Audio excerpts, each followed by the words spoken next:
শোয়েব অদম্য ঝড়, এক জ্বলন্ত আগ্নেয়গিরি।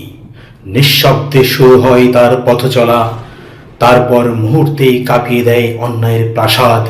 সে এক মহাসাইক্লোন, মহাপ্লাবন, যে কর্পোরেট অত্যাচারের জমকালো ধুলো উড়িয়ে দেয় আকাশ জুড়ে।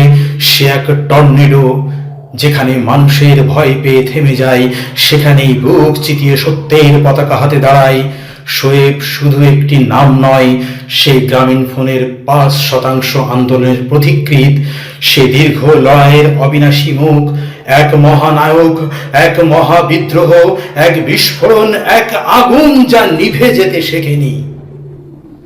যখন কর্পোরেট শক্তি পাহাড়ের মতো দাঁড়িয়েছিল, যখন ভয় দেখানো হয়েছিল মামলা দিয়ে, হামলা দিয়ে, যখন ক্লান্ত হয়ে অনেকে পিছিয়ে পড়েছিল, তখনও শোয়েব থামেনি। হুঙ্কার ছেড়ে মানবতাকে বুকে ধরতে ভোলেনি। বছরের পর বছর গ্রামীণ ফোনের মতো বিশাল জায়ান্টের পিঠে আন্দোলনের আগুন জ্বালিয়ে রাখা কোনো সাধারণ মানুষের কাজ নয়। এটি এক অসম সাহসের ইতিহাস।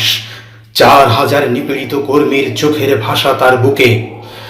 তাদের কান্নাকে সে রূপ দিয়েছে প্রতিবাদে, তাদের হতাশাকে সে বদলে দিয়েছে সংগ্রামের শপথে। সে আসে না মিথ্যা প্রতিশ্রুতি নিয়ে, সে আসে সত্য নিয়ে, সে আসে ইনসাফের দাবি নিয়ে। কারো কাছে সে আতঙ্ক, কারো কাছে শেষ আশ্রয়। অন্যায়ের দেয়ালে যে প্রথম আঘাতটা পড়ে, সেই আঘাতের নাম শোয়েব। সে বিশ্বাস করে সময় দীর্ঘ হতে পারে, পথ রক্তাক্ত হতে পারে, আগ্নেয়গিরির অগ্নুৎপাত থেমে যেতে পারে, কিন্তু সত্য কখনো পরাজিত না হয়, সত্যের হয় না ক্ষয়।